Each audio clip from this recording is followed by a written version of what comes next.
Welcome back, everyone, to another episode of the Shots Fired podcast. We are your hosts. I'm Mark Rutledge, and this is Kyle Schoberg. And today we're going to be talking about the Sonya Masse shooting. And we're not just going to be giving you guys our opinions. We're actually going to break it down by facts, the law, and what actually occurred that night. And we're going to dive into the deputy's background, which is pretty shocking, who fired the shots and was ultimately charged with murder.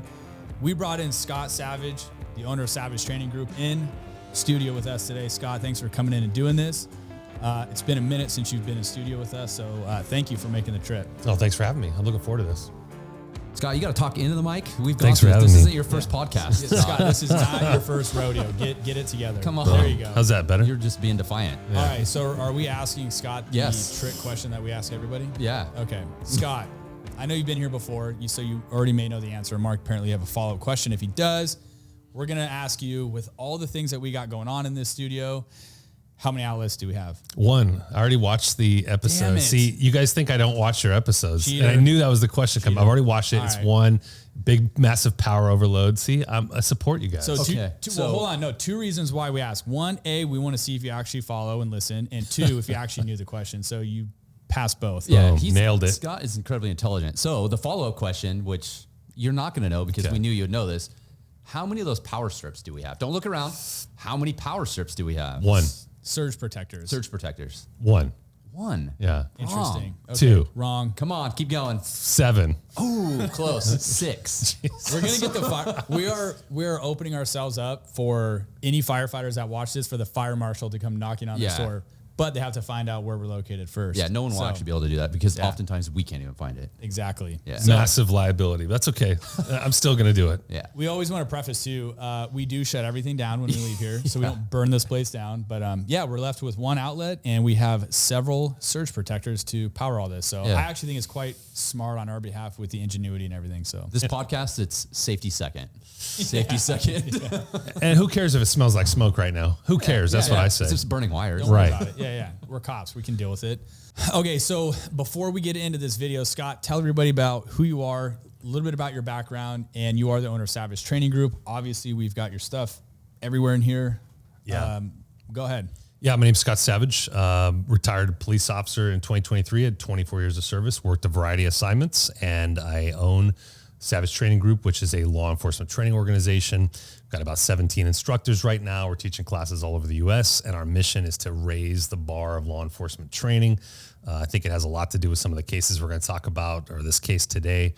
We'll get into some of the training issues, but I really appreciate all your guys' support, and having you as instructors is a blessing for us. So thanks for having me here. Absolutely. Make sure you guys go to savagetraininggroup.com and see all the list of the classes that Savage Training Group offers. Phenomenal classes.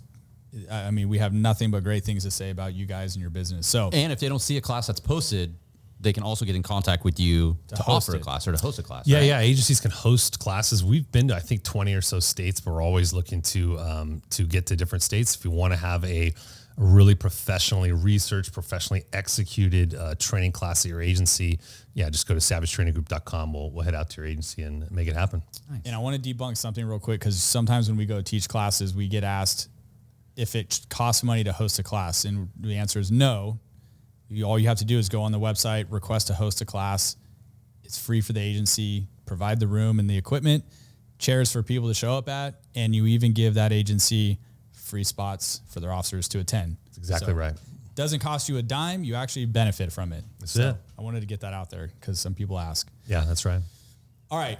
We're going to get into this Sonya Masse shooting. It's is disturbing, and there's obviously a lot of other videos out there. And again, like we said in the beginning of this video, we don't want to just offer our opinion on the whole thing and just say, hey, blanket, this was a bad shooting.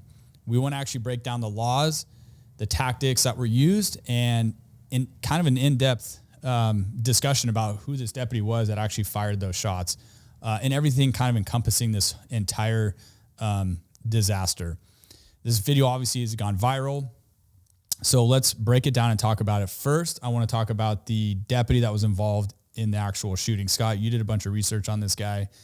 Why don't you share with everybody his background and why it's important in the further discussion of what happened the night of the incident? Yeah, the deputy involved in this looked like he had a pretty troubled history. And if you just look at sort of any major news source, they're talking about it.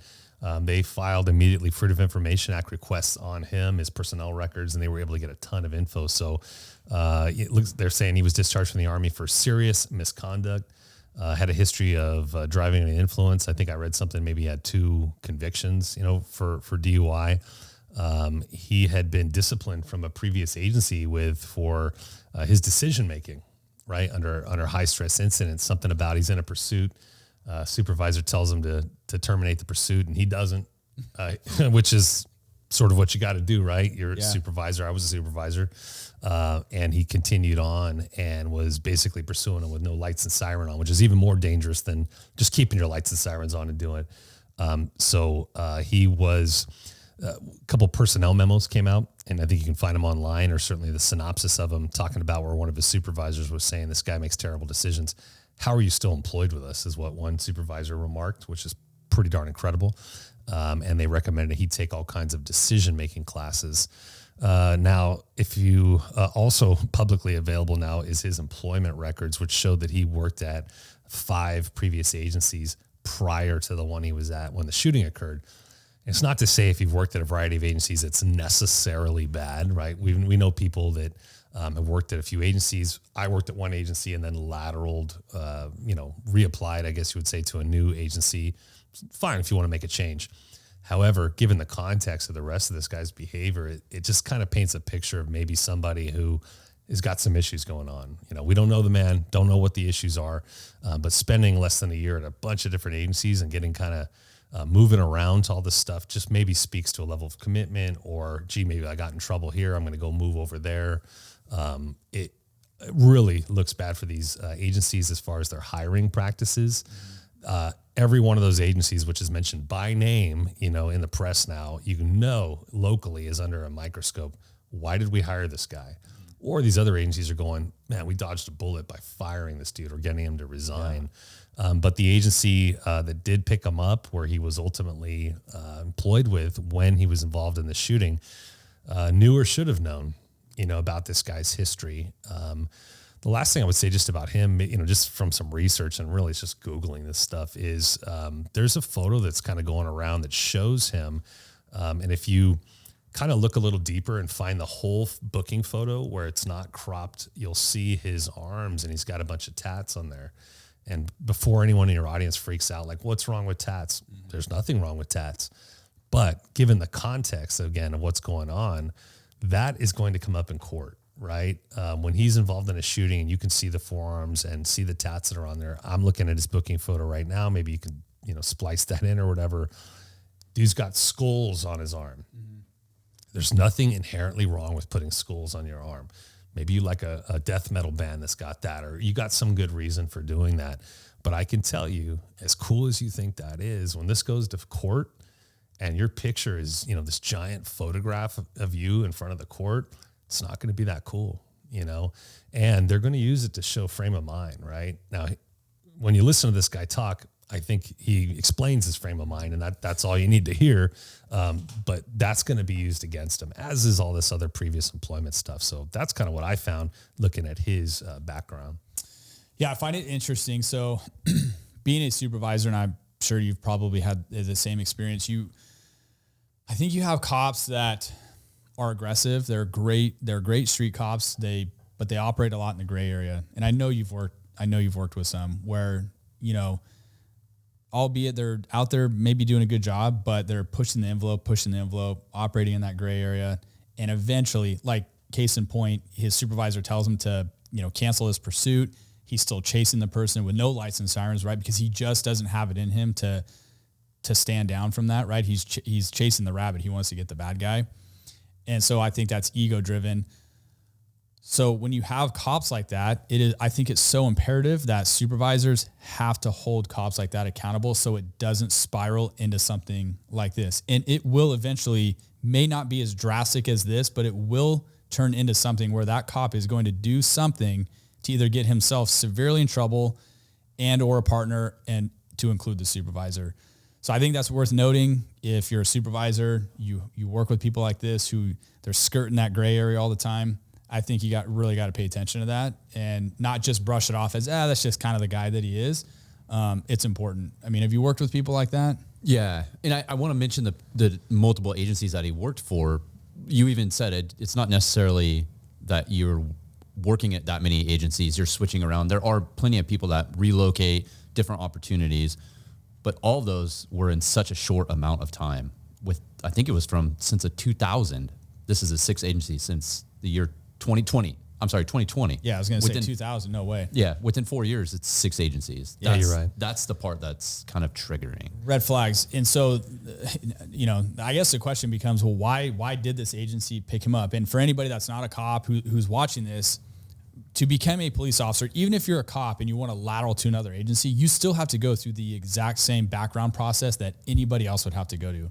So these agencies would have had to have put him through this background process where they would have known about all these misconducts and write-ups and DUIs and all those things before taking that problem on. The excuse of, well, they didn't know about it. Again, I'm only saying this to people who aren't familiar with that.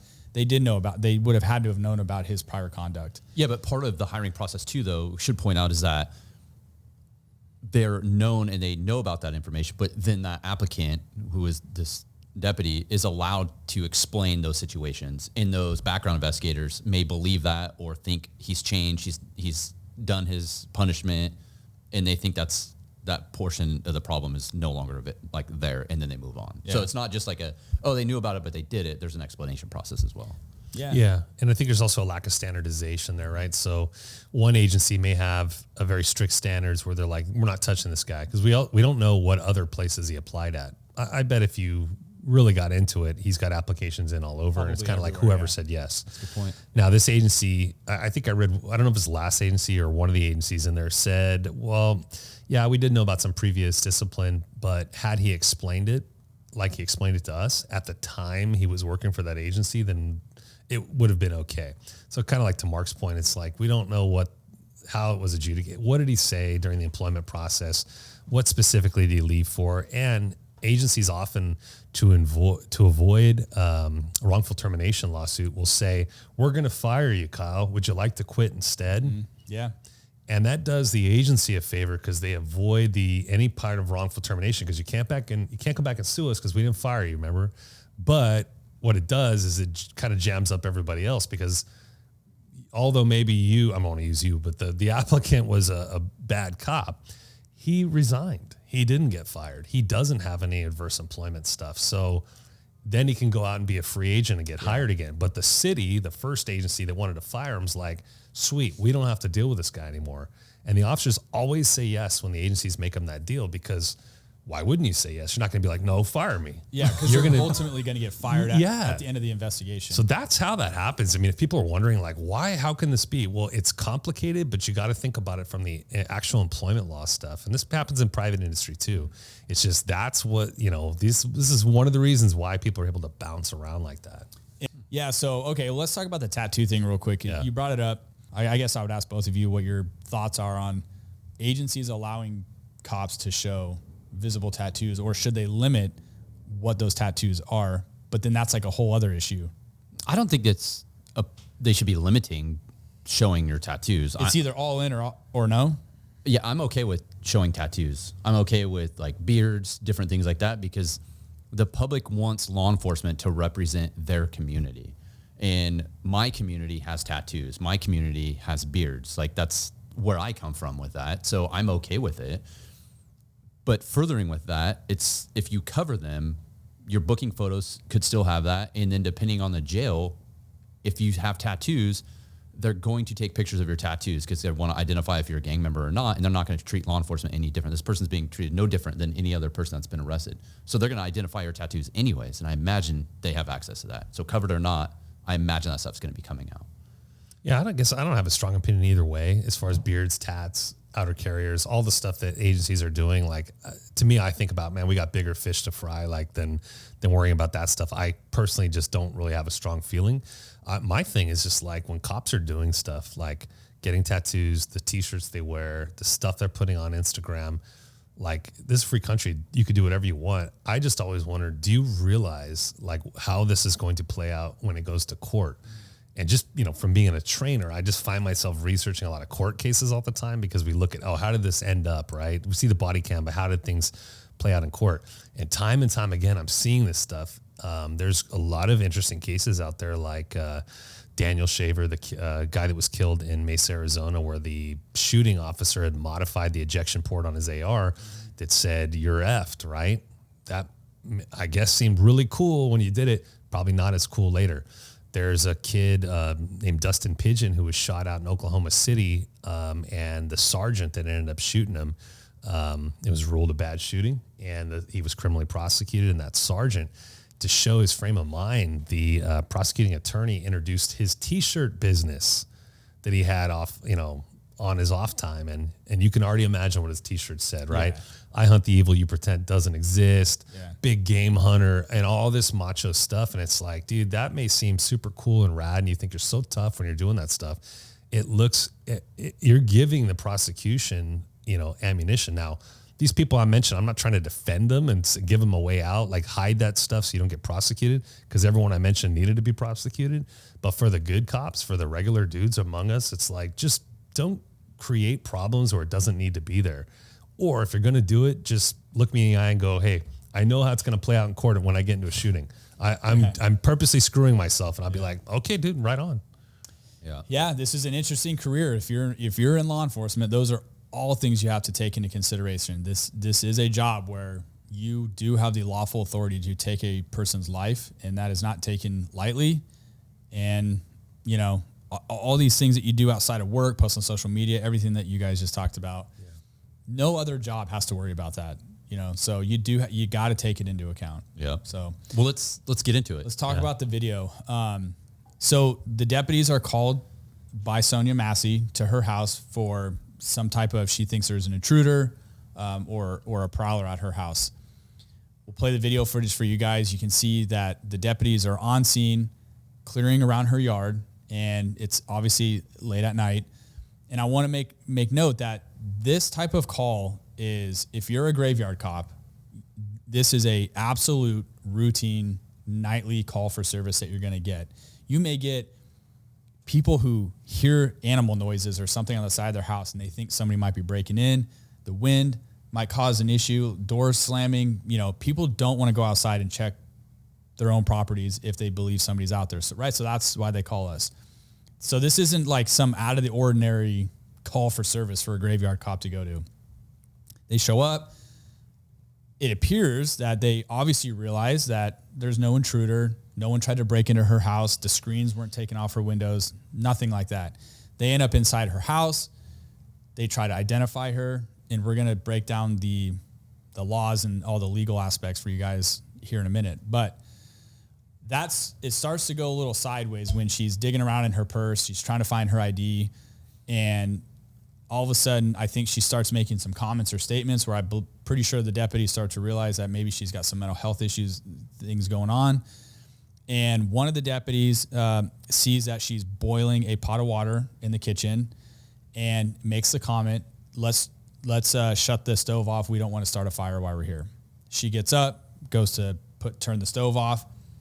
She then grabs the pot of boiling water, makes the statement to the deputies that she's going to rebuke them. And that's when the one deputy goes from 0 to 100, pulls his gun out, makes some threatening statements to her that he's going to shoot her in the face. And as this whole commotion is going on, she ducks down. It looks like maybe to put the boiling pot of water down. We don't know. He kind of approaches her to maybe get eyes on her as she goes under the counter, and then shots are fired, and he ultimately shoots her. There's a lot obviously to break down in this, but let's start with why they're in the house. The legalityness of identifying her. Should they have recognized the mental health issues and immediately left, and we just like take it from there, because everything after that point is where everything started to go bad. Yeah. And so I looked up their law, their deadly force law in Illinois, and it's really interesting. It's a copy and paste of California's new use of force law that came out in 2020. And I've noticed that when I train across the country, cops from other states are always like, oh, you guys in California, you got your hands full out there with all those restrictive laws. And so I would just say for folks in the audience, like if you're a cop in another state other than California, like be advised, this stuff can be coming to your state. It happened in Illinois. Happened in Washington, I think it was. So I'm reading from Illinois' Combined Statutes, Section 7.5, which is their use of force law. And maybe as we're talking about stuff, I'm just going to pull out pieces of this law and be like, hey, says it right here kind of thing. And starting right there, it literally says that agencies are encouraged to adopt policies designed to protect individuals with physical, mental health, developmental, or intellectual disabilities, or individuals who are significantly more likely to experience greater levels of physical force during interactions, as these disabilities may affect their ability of a person to understand or comply with commands from police officers. So just backing up, if you remember in the video when he's on the doorstep, she says something to the effect of like, oh, I'm kind of not doing okay, or I'm doing okay, or I'm getting the help I need. And he picks up on very clearly, like, are you sure you're okay? Do you need some help? You know, there's no way you can say he wasn't keyed up on the fact that this is probably somebody with a physical, mental health, developmental, intellectual, one of those issues.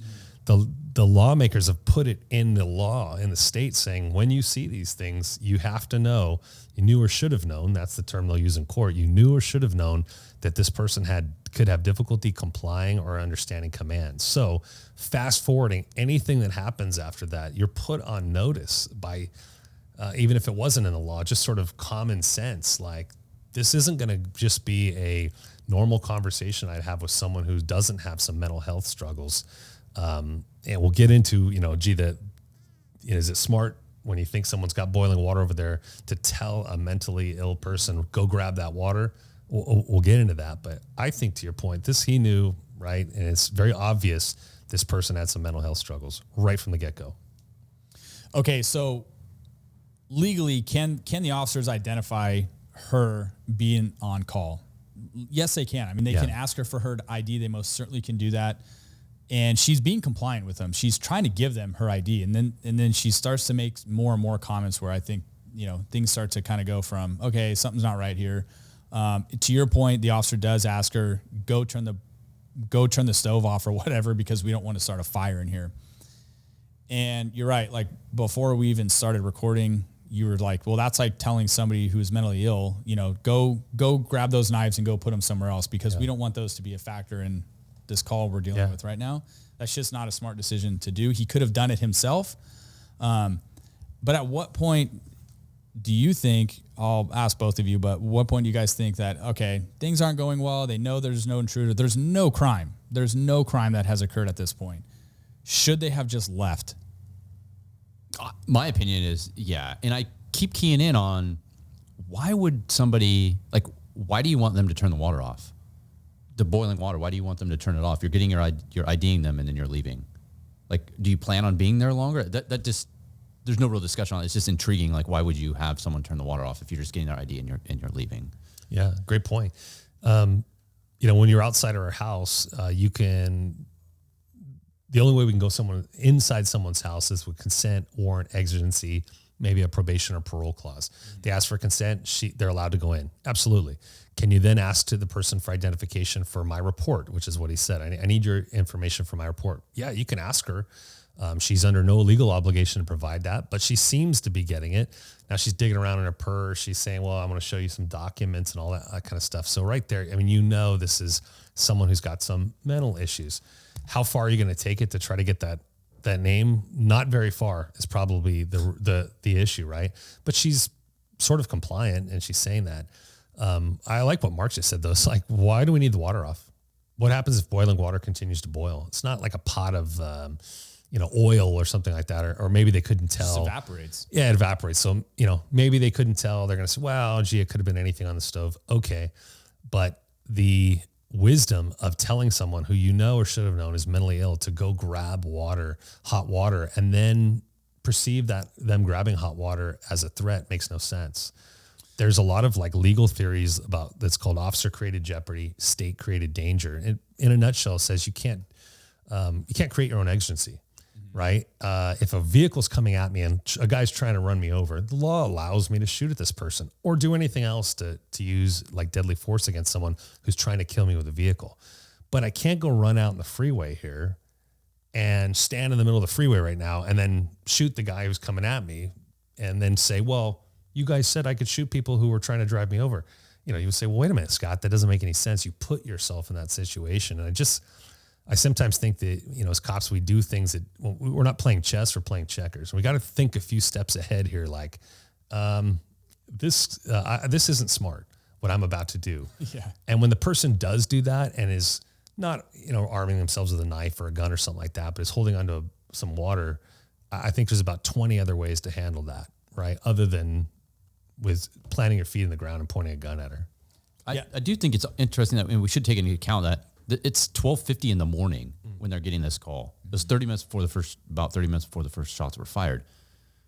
But you're going into a home, you're recognizing that someone has boiling water on, kind of disheveled. That's all different. You know, it's like the general public is sleeping. Like they had to have keyed in on that. All of those things, like all of those things are things that any good police officer is going to recognize. Yeah, true.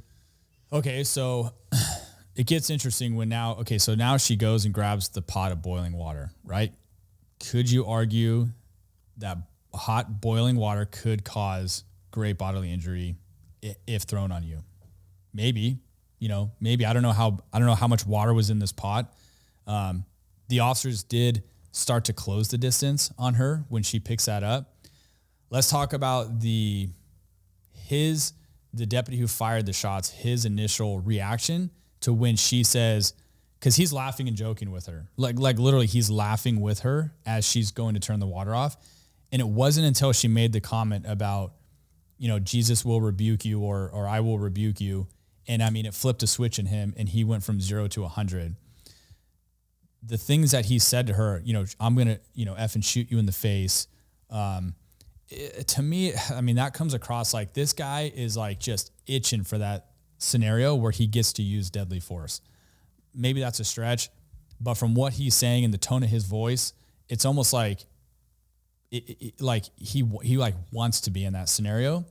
And I wanted to talk about like when cops make statements like that, like I'm going to shoot you.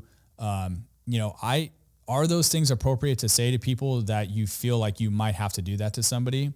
Yes, I think that there are times when it is okay to tell somebody that, and it's all recorded on body cam. If you do this, I'm going to do this. I don't have a problem with that. Where I have a problem with this guy is him saying, I'm going to effing shoot you in the face. Then the shots are fired, and then his buddy wants to get the medic bag, and he's like, dude, I shot her in the effing face. She's done. Yeah. I don't know. Like, let's talk about from the point that she grabs that boiling water and he goes from 0 to 100. And then he kind of closes that distance on her a little bit as she ducks under the counter. Is that legal reason to shoot somebody? No, I think it's very clear because it's not really our opinion whether it's legal or not. It's the local prosecuting attorney who said, no, it wasn't illegal, or it wasn't a legal shoot, right? Even if we were, which we're not, saying that's a good shoot, that was legal. Like, it doesn't matter what we think. It's the attorney. And that's sometimes cops don't understand that. I don't determine as a police officer what is reasonable force. I don't write in my report, I used a reasonable amount of force. That's determined by the trier of fact, which is a judge or a jury.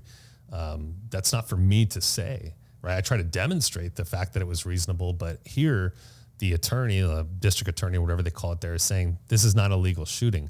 If you go to the video, she says, I rebuke you in the name of Jesus. And I'm wondering, like, does this cop know what the word rebuke means? I don't. Here it is. I looked it up. To express sharp, stern disapproval of, reprove, or reprimand. So in other words, she was saying, I strongly disapprove of you in the name of Jesus. That's not a threat. Yeah. Right? It's not like I said, hey, I'm about to get this water. I'm going to kill you. Yeah, I'm going to throw it on you. So did he, because he didn't know the definition of that, interpret this as some threat? I don't know.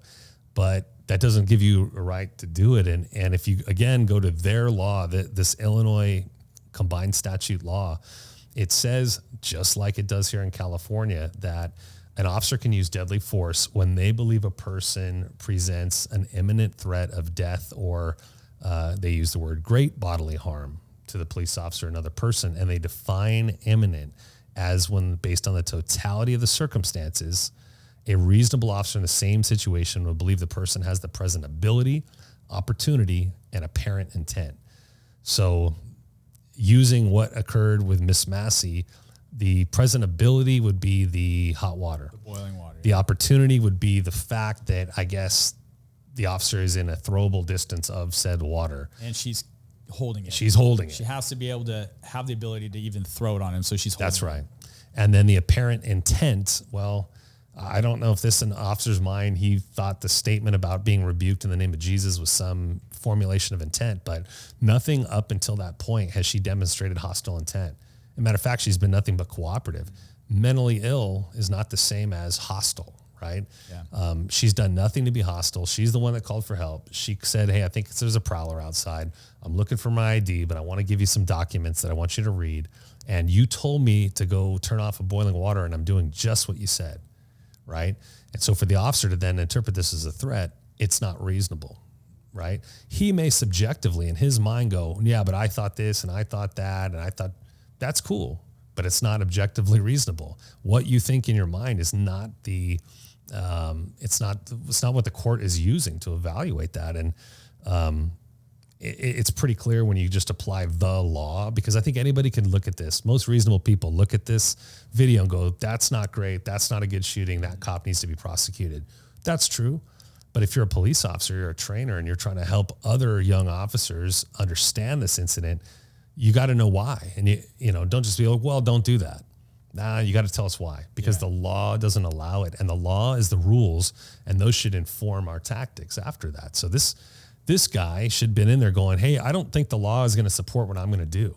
You know, and I think there's a million other ways we can talk about handling that incident, even if you are concerned about the fact that she's got that water, right? Well, I think it goes to some of the mindset too, because he had worked for so many departments, and one of those departments we had chatted before, he was only there for a matter of months because he refused to live within a certain driving distance of that department.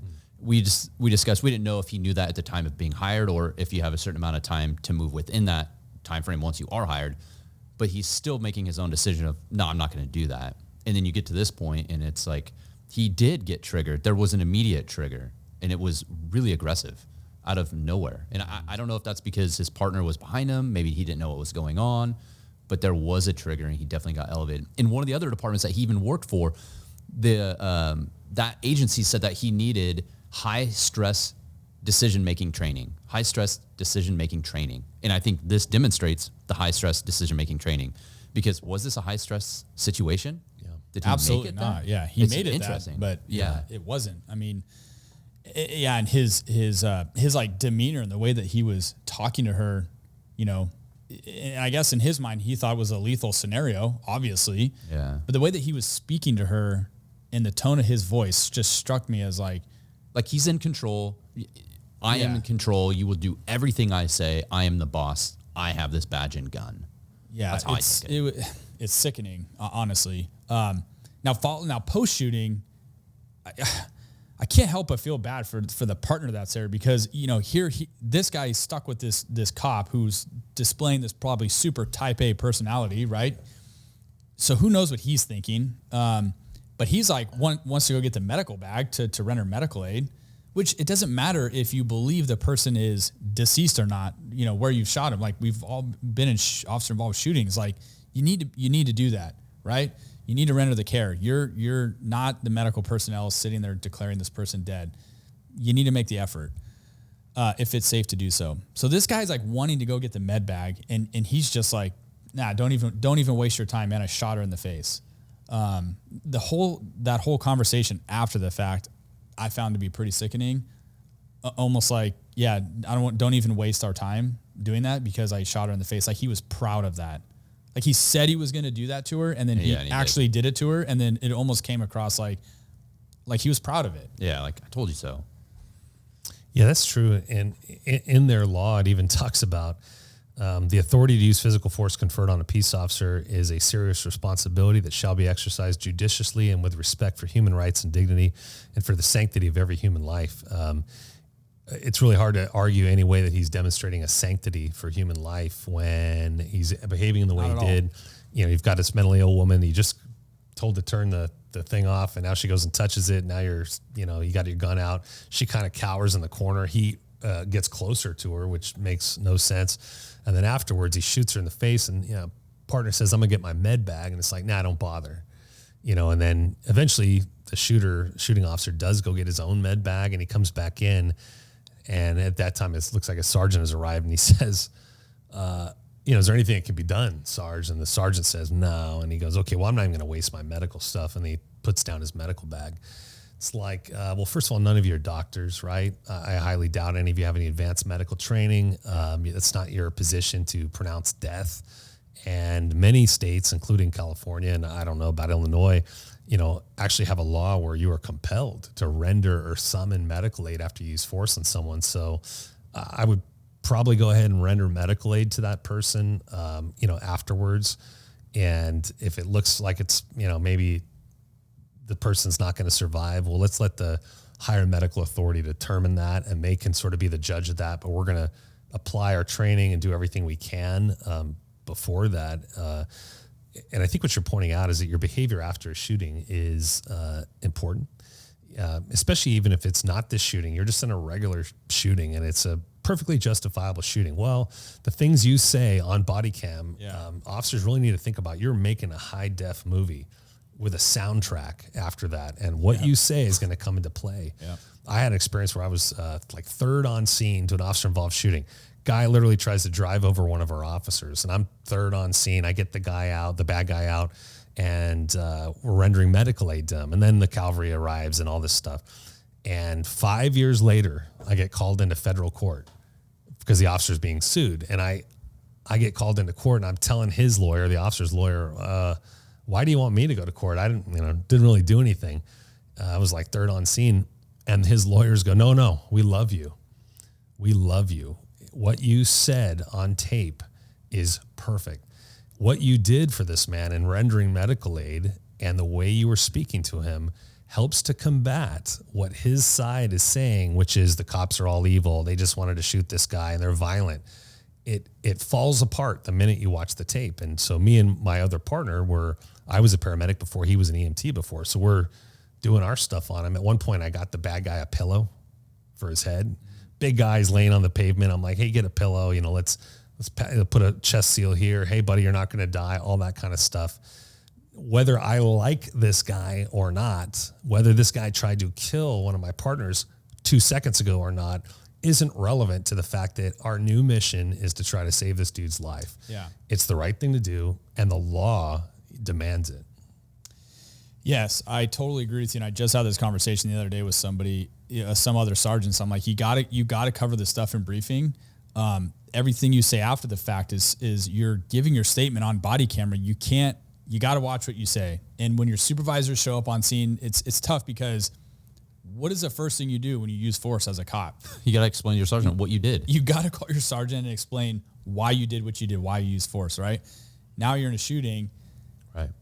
I mean, you're so amplified and adrenaline is so up. It's like you want to tell them why you use deadly force, right? Because that is the ultimate force to use on somebody, lethal force.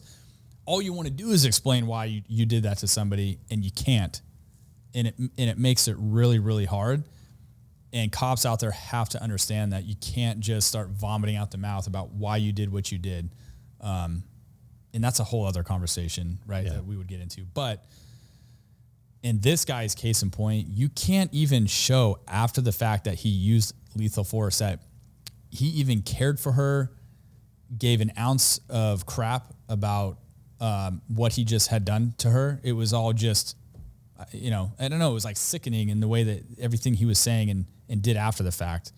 You can't prove, like in your case where you were showing compassion and trying to care for this person, you can't even prove that with this guy. Yeah. Well, he's proving that he doesn't have compassion. That's right. At all. No, that's right. I think, it's interesting when you watch the incident in this case, we also look at what happened afterwards, which is what we're talking about now. And maybe even beforehand, it's the law looks at, and their law is just like California's law, looks at pre-shooting conduct, right? Because we're talking about post-shooting conduct. it's interesting if you read their law, and this is probably true in many states. It says the officer, based on the totality of circumstances, the officer believed the person was a threat. Well, in Illinois law and in California and some other states, they actually define what that means. And I bet most cops haven't read this, but totality of the circumstances means all facts known to the peace officer at the time or that which would be known to a reasonable officer in the same situation. Here's the key, including the conduct of the officer and subject leading up to the use of force. That conduct of the officer thing is something that I think a lot of cops don't think about. Yeah, at the time the shooting occurred, it was legal. How did you get there? That's what courts now are starting to look at, pre-force conduct. How did we get there? Did we create our own agency? Was there time to back up? Like in this case, right? You see this lady, she's got the hot water. If you somehow think this is some imminent threat, is there some compelling reason not to back up, to give her distance, to get out of the effective range of what you say is the big scary weapon system, right? You think this hot water is this big scary thing. Well, if it is, the first thing I want to do is get out of the effective range. She ducks down and she's got some weapon on her. I want to probably go there, right? Unless there's some reason it's a hostage rescue where we got to get up close to her and we can't give up real estate. There's no crime. We don't have anything that would dictate that tactic. The law doesn't support it. Common sense doesn't support it. And like basic good tactics don't seem to support it. Yeah. And I wish the other officer would have recognized, okay, my partner has his gun out. This is a pot of boiling water. I'm going to transition to a less lethal option like a taser or something. And if they felt it necessary to even use force on her, a different option other than the firearm. But they both drew their firearms. It did happen quick, though. And it looked like the second officer maybe came out of a room or whatever, however he appeared, but he pulled his gun quickly. And then the officer in front of him actually moved in front of him. And it almost looked like officer number 2's gun like almost hit the back of the officer. Like the officer actually touched him with his gun. Like he moved so quick, and then the shots went off. Like I think he probably wasn't watching what happened, heard the conversation. Yeah. And then so he's playing off of his partner. Totally, which I think is for him, because no one's really probably going to talk about this officer. I think his response was appropriate until you recognize and evaluate and then de-escalate or switch out to a different tool that you have. But I didn't think he had any time to do that. Yeah. And it also goes in, it's interesting you brought up like before, you look at cases where a suspect's been arrested, they write search warrants for their phone and like records, who they were calling, where they were driving, all these things up to that point. I wouldn't be surprised if it's happening or has happened, that to happen to officers that are like, hey, what were you doing the last 3 days? What are your text messages? What's your social media, and what messages were you sending within the car about this call? Like a lot of that stuff could be coming up. Yeah, sure. That's building the mindset. Yeah, a lot of that stuff those things have been happening, for officers that are involved in shooting. So there's a lot to take in. I mean, the whole thing with this is sad. I mean, as a cop, you guys are former cops. Like I hate to see that, because it's such a smear on the profession when one guy, with a shitty background makes a really shitty decision, and it that's all anybody talks about on the news, right? Is what happened in this scenario. And then it just paints such a bad picture to the entire profession of law enforcement when 99.9% of cops don't behave like this guy. But what I think it does show is that departments need to start freaking honing in and paying attention to guys like this. And when you got supervisors that are bringing this to their attention, they need to do something about it, because something is going to boil over and something is going to happen. And this is a prime example of that. Yeah, that's true. I think there's some training issues there as well, right?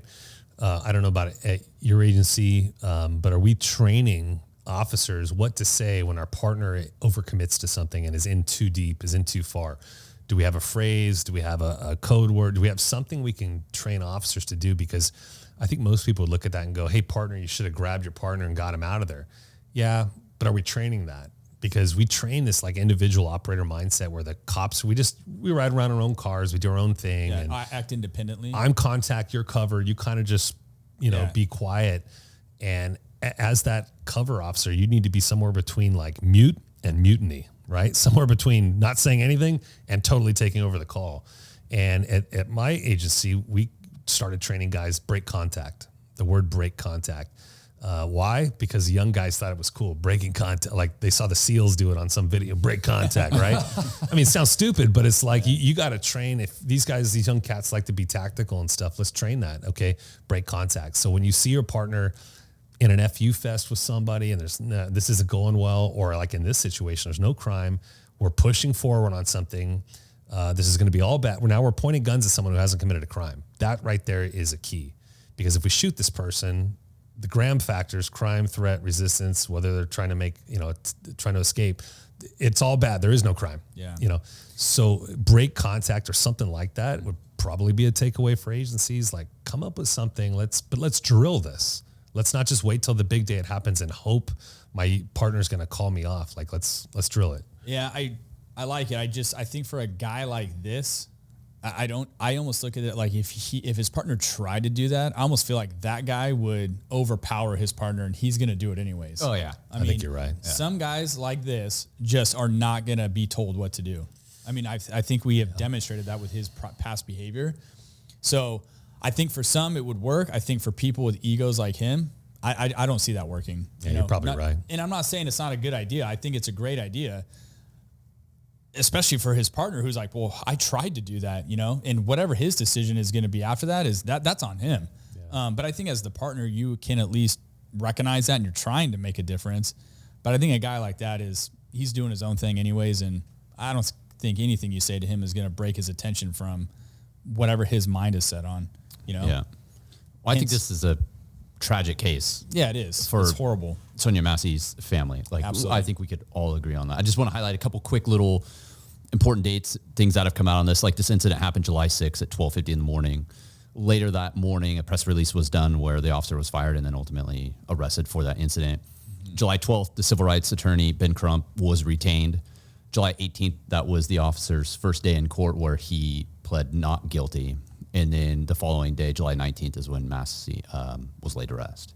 So I just want to highlight a couple of those dates on that. A lot of things have happened pretty quick, but it's very tragic, and hopefully nobody that's watching this thinks like we're trying to in any way argue that what this guy did is right. No, absolutely not. What I try to do is like, I think we can all look at this and go, this is not great, but I want to understand why. Why do these things happen? Which I think we're trying to delve into its history based on what we can tell from what's on the news. Why is this not right? Well, what do the laws say? What does good tactics say? What are the training issues? Because just looking at this video and going, that's terrible. Well, that doesn't help the rest of the 18,000 police agencies across the United States. So I like what you guys do, which is like, let's take this apart. Accuse us of being Monday morning quarterbacks if you want, but we're trying to learn something here. Like, we're trying to apply the lesson. What are the lessons? And then apply it so other folks can understand it and recognize it when this is happening to them. Because like you said, this is a nothing call that happens every night on all night shifts across America. And we get lulled into a sense of complacency with these nonsense calls. But as you saw, it's the little calls that we get jammed up on. This turned into a big call very, very quickly. Yeah. So I like what you guys are doing here. Just trying to what are the learning lessons? How do I make myself better? How do I keep other people from doing the same thing again? There's a ton to learn from this video. If you really truly dissected it. And so hopefully we gave a little bit of clarity for that, which was the whole goal behind it, not just to jump on here and say, it was a crappy shoot. We know that, but like Scott said, we do want to share the why. So we're going to wrap it up with that, unless you guys have something else to add. Appreciate you guys watching. Make sure you go to savagetraininggroup.com, get signed up for a class near you. If you want to host a class, click the link, host a class. Scott will send his awesome group of instructors out to you. And that's all we've got. So we'll see you guys on the next video. See you.